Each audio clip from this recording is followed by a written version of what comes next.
General science का जो topic है वो रहेगा पाचन तंत्र। भोजन का जो पाचन होता है वो पाचन तंत्र का एक भाग होता है आहार नाल, वहां होता है भोजन का पाचन का होता है आहार नाल में। अब सबसे पहली बात, ये जो आहार नाल है इसकी लंबाई कितनी होती है? लगभग मीटर में बोले तो 30 मीटर या 32 फीट दोनों। और ये जो आंकड़ा है क्या है? लगभग आहार नाल के भाग, आहार नाल के भाग। तो आहार नाल के कौन कौन से भाग होते हैं? एक होता है मुख गुहा, एक होती है ग्रासनली, एक होता है आमाशय, और एक होती है छोटी आंत, और एक होती है बड़ी आंत। आहार नाल के ये भाग होते हैं मुख गुहा, ग्रासनली, आमाशय, छोटी आंत और बड़ी आंत। सबसे पहले अपन पढ़ेंगे मुख गुहा, अलग अलग भाग को पढ़ेंगे। सबसे पहले मुख गुहा। मुख गुहा में क्यों है? मुख गुहा में एक तो दांत, एक जीभ और एक लार ग्रंथि। एक दांत, एक जीभ और एक लार ग्रंथि। कौन कौन है? जीभ, दांत और लार ग्रंथि। अब देखो लार ग्रंथि का क्या काम है? लार ग्रंथि है वो लार स्रावित करती है। क्या स्रावित करती है? लार। और लार का जो पीएच मान होता है वो कितना होता है? 6.8 से 7.2 और लगभग 7 बोला जाता है। कितना? 7। 6.8 से 7.2 होता है। लार में जो कार्य है इसका वो भोजन के पाचन करना। और लार में कितने प्रकार के एंजाइम पाए जाते हैं? 2 प्रकार के। एक एंजाइम कौन सा है? टाइलिन, और एक कौन सा है? लाइसोजाइम। एक कौन सा है? लाइसोजाइम।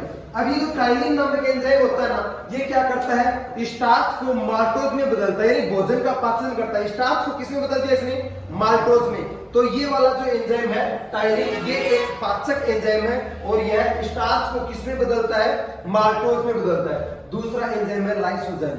इस एंजाइम का क्या काम होता है? ये भोजन में उपस्थित अशुद्धियों को नष्ट करता है।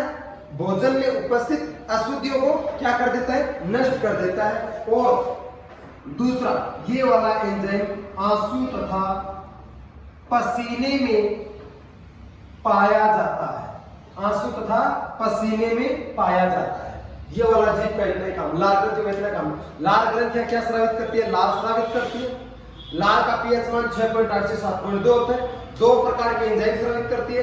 एक टाइलिन होता है जो पाचक एंजाइम है, जो भोजन का पाचन करता है। स्टार्च को किसमें बदलता है? माल्टोज में बदलता है। दूसरा मैंने क्या बताया? लाइसोजाइम। इसका क्या काम होता है? ये कोई पाचक एंजाइम नहीं है। ये क्या करता है? भोजन में जो अशुद्धियां हैं उन अशुद्धियों को क्या कर देता है? नष्ट कर देता है। और आंसू तथा पसीने में ये वाला एंजाइम पाया जाता है। ठीक है। इसके बाद अपन पढ़ते हैं जीभ। जीभ का काम क्या है? स्वाद का अनुभव करवाना। स्वाद किसका? भोजन के स्वाद का अनुभव करवाना। आप देखो अलग अलग स्वाद को अलग अलग अनुभव करवाएंगे। ये वाली जो जीभ होती है, जीभ का सबसे आगे का भाग, सबसे अग्र भाग, वो कैसे स्वाद का अनुभव करवाता है? मीठा। और मीठे के बाद मध्य भाग खट्टे का, पश्च भाग कड़वे का, और जो इसके किनारे होते हैं वो किसका अनुभव करवाते हैं? नमकीन का। ये तो पढ़ा दिया आपको। इसके बाद आता है दांत। इसके बाद क्या आता है? दांत। दांत है। अब दांत जो होते हैं उनकी कुल संख्या कितनी होती है? 32। कुल संख्या कितनी होती है? 32। स्थायी दांत बोले तो 32। कुल संख्या स्थायी दांतों की होती है। और स्थायी दांत कितने होते हैं? 32। दूधिया दांत कितने होते हैं? 20। और मनुष्य है वो एक द्विबार दंती, यानी दांत कितनी बार उगते हैं? 2 बार उगते हैं। एक बार दूधिया दांत, दूसरी बार जो दांत आते हैं वो स्थायी दांत, उनकी संख्या 32 होती है। दूधिया दांतों की संख्या 20 होती है। दांतों के ऊपर कैल्शियम फास्फेट से बना एक आवरण पाया जाता है जिसे इनेमल या क्या बोलते हैं? दंत लवक बोलते हैं। क्या बोलते हैं? दंत लवक। इनेमल या दंत लवक बोलते हैं। और ये वाला जो होता है ये शरीर का सबसे कठोर पदार्थ क्या होता है? शरीर का सबसे कठोर पदार्थ क्या होता है? इनेमल या दंत लवक। और ये किससे बना होता है? कैल्शियम फास्फेट से बना होता है। कहां पाया जाता है? दांतों के ऊपरी भाग पर पाया जाता है। दांत कितने प्रकार के होते हैं? 4 प्रकार के। दांत कितने प्रकार के होते हैं? 4 प्रकार के। देखो सबसे पहले कर्तनक दांत। कौन से दांत? कर्तनक। जो आपके सामान्यतः आर्मी में जो प्रश्न पूछे जाते हैं उन ये दांतों से जो प्रश्न पूछा जाता है उस लेवल का मैं आपको ये बता रहा हूं। कर्तनक दांत है, इनका काम होता है भोजन को काटने का। जो सामने के जो दांत दिखते हैं अपने वो कर्तनक दांत होते हैं। इनका काम होता है भोजन को काटना। काम क्या हो गया? काटने का। चलो बहुत अच्छी बात है। दांतों की संख्या पूछी जाए, बोलो दांतों की क्या संख्या। तो एक जबड़े में इनकी संख्या 4 होती है और आदमी में कितने जबड़े होते हैं? 2, एक ऊपर का जबड़ा, एक नीचे का जबड़ा। तो कुल संख्या कितनी होगी? 4 गुणा 2 बराबर 8। कुल संख्या कितनी होगी? 8 होगी। अब इनका कार्य देख लिया अपने, भोजन को काटना, संख्या देख ली। अब इससे इंपॉर्टेंट पॉइंट्स, जो महत्वपूर्ण जो बिंदु होते हैं वो क्या पूछा जाता है? कभी कभी इससे पूछा जाता है कि चूहा जिन दांतों से भोजन कुतरता है ना, वो कौन से दांत होते हैं?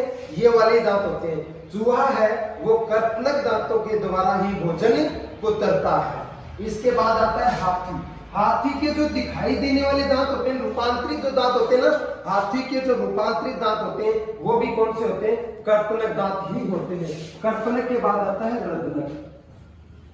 रदनक ये वाले जो दांत होते हैं इनका काम होता है भोजन को चीरना फाड़ना, भोजन को चीरना और फाड़ना। ये वाले जो दांत होते हैं इनकी एक जबड़े में संख्या होती है 2 और जबड़े कितने? 2, तो कुल संख्या कितनी होगी? 4। अब इनसे महत्वपूर्ण बिंदु, जो मांसाहारी जंतु होते हैं ना, जो मांस का सेवन करते हैं, उन जानवरों में ये वाले दांत सर्वाधिक विकसित होते हैं। जैसे बोलते हैं नेस वगैरह ऐसे कुछ होते हैं, तो मांसाहारी जंतुओं में ये वाले दांत है ये सबसे ज्यादा विकसित होते हैं। आगे मैंने लिखा है अग्रच्वरण। कौन सा? अग्रच्वरण। अग्रच्वरण बोलो, कौन बताएगा इनकी संख्या? कौन बताएगा इनकी संख्या? बोलो कितनी होती है? बिल्कुल है, कितनी होती है? एक जबड़े में बोलो 8 होती है 12 होती है? पता ही नहीं। आगे देखो, अग्रच्वरणक दांत होते हैं, उनका काम होता है भोजन को, उनका काम होता है भोजन को चबाने का। जाट बोलते हैं इनको वैसे, और इनके द्वारा ही भोजन क्या किया जाता है?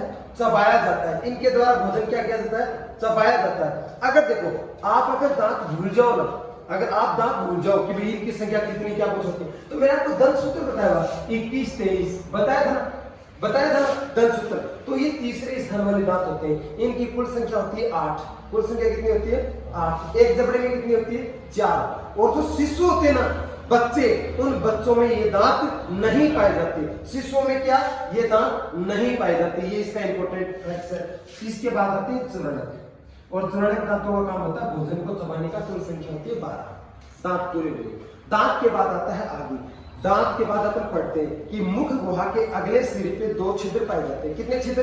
2 छिद्र। एक का नाम होता है निगल द्वार, एक का नाम होता है निगल द्वार, एक का नाम होता है कंठ द्वार, एक का नाम होता है कंठ द्वार।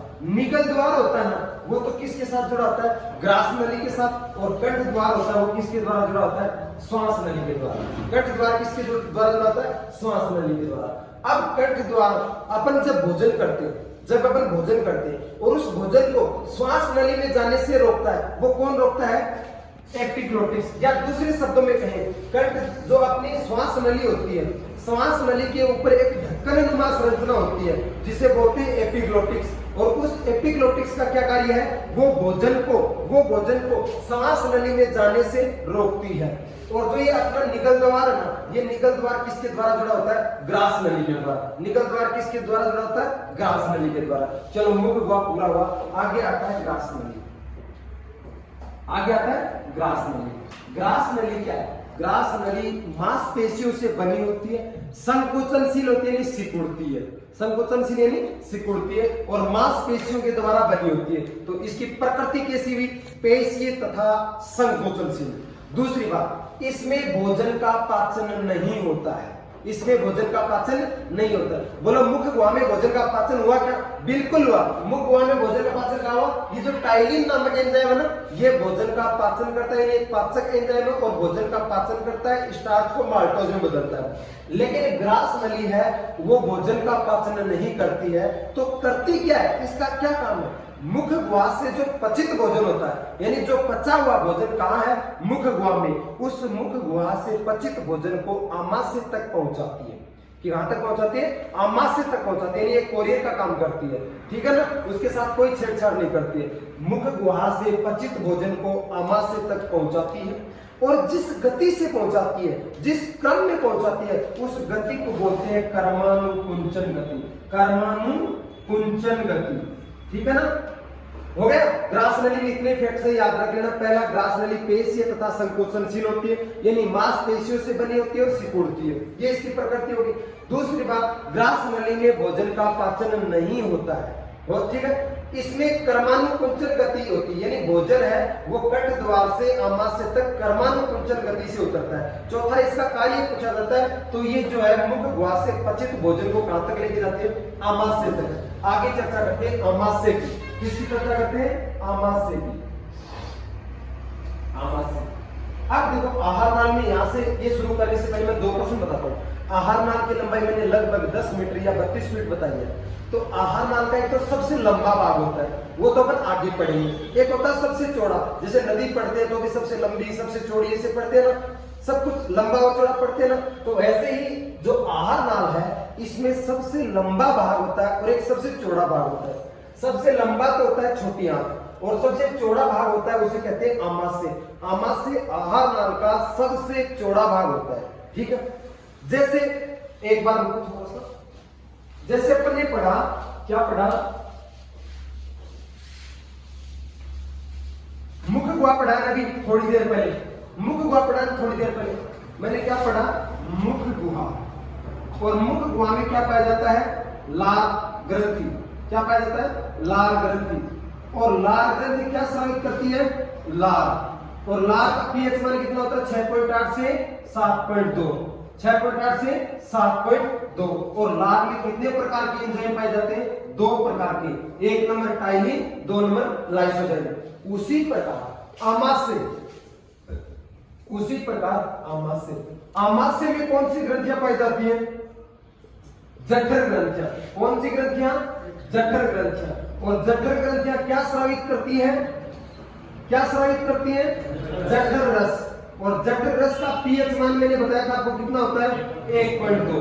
देखो दोनों सेम से हमारा मुख गुहा में क्या पाया जाता है? लार ग्रंथियां। लार ग्रंथियां लार स्रावित करती है जिसकी पीएच मान 6.8 से 7.2 होता है। लार में 2 प्रकार के एंजाइम पाए जाते हैं, एक तो टाइलिन और एक लाइसोजाइम।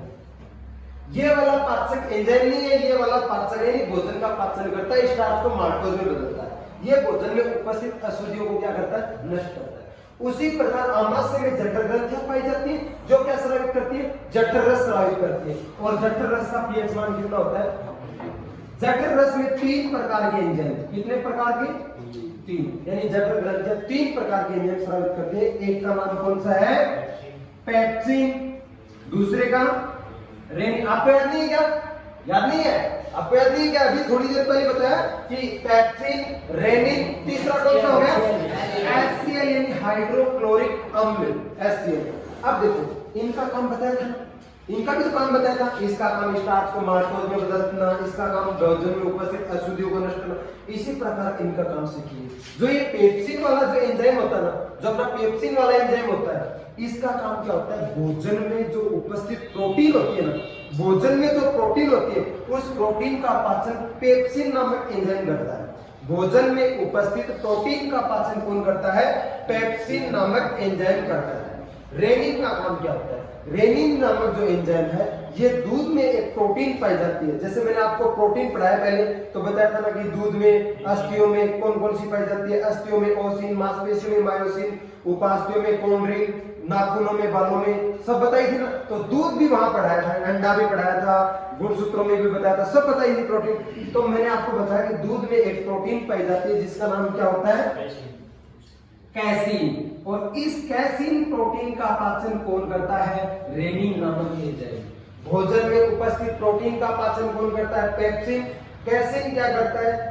सॉरी, रेनिन क्या करता है? कैसीन नामक प्रोटीन का पाचन करता है। पीस की आती है अपनी हाइड्रोक्लोरिक अम्ल। HCl क्या है? अम्ल है, अम्ल है ना। तो जो अम्ल होगा वो भोजन को क्या प्रदान करेगा? अम्लीय माध्यम प्रदान करेगा। तो ये वाला जो है ये भोजन को अम्लीय माध्यम प्रदान करता है। दूसरी बात, इसका और क्या काम होता है? देखो इसका लाइसोजाइम भोजन में उपस्थित अशुद्धियों को क्या करता है? नष्ट करता है। ये भी भोजन में उपस्थित अशुद्धि, जो जीवाणु विषाणु के द्वारा जो अशुद्धि चली जाती है उन अशुद्धियों से लड़ता है और उनको क्या करता है? नष्ट करता है। तो आपने कि आहार नाल के कितने भाग पढ़ लिए? अभी मुख गुहा पढ़ा पूरा, ग्रासनली पढ़ा, आमाशय पढ़ा, मैंने पहले लिखा भी दिया और अब समझा दिया। बोलो कोई दिक्कत है क्या? अगले भाग पे चलते हैं और सबसे इंपॉर्टेंट है कौन सा? छोटी आंत। कौन सा? छोटी आंत। अभी थोड़ी देर पहले अपने चर्चा की थी कि आहार नाल का सबसे चौड़ा भाग कौन सा? आमाशय। सबसे चौड़ा भाग कौन सा? आमाशय। सबसे लंबा छोटी। नाम ही छोटी है, काम इसके लंबे लंबे। सबसे जो छोटी आंत है वो सबसे लंबा भाग है। अब देखो इसमें 2-3 लॉजिकल प्रश्न है। पहला प्रश्न, भोजन का पाचन आहार नाल के कौन से भाग से प्रारंभ होता है? मुख द्वार से। दूसरा प्रश्न, आहार नाल के कौन से भाग में भोजन का पाचन नहीं होता? ग्रासनली। तीसरा प्रश्न, आहार नाल के कौन से भाग से भोजन के प्रोटीन का पाचन प्रारंभ होता है? प्रोटीन का पाचन कहां से प्रारंभ हुआ? आमाशय से। चौथा प्रश्न बनता है, कौन से भाग में भोजन का पूर्णतः पाचन होता है? जहां कार्बोहाइड्रेट, वसा, प्रोटीन सब मिल जाए तो वो आएगा आगे अपनी छोटी आंत। मुख गुहा से भोजन की जो भोजन है उसका पाचन प्रारंभ होता है। ग्रासनली में भोजन का पाचन होता नहीं है। आमाशय में प्रोटीन का पाचन प्रारंभ होता है और ये छोटी आंत है, यहां भोजन का संपूर्ण पाचन होता है। ठीक है, अपन पढ़ रहे हैं छोटी आंत। छोटी आंत के बाद पढ़ेंगे छोटी आंत में क्या होता है? यह आहार नाल का सबसे लंबा भाग है। यह आहार नाल का क्या है? सबसे लंबा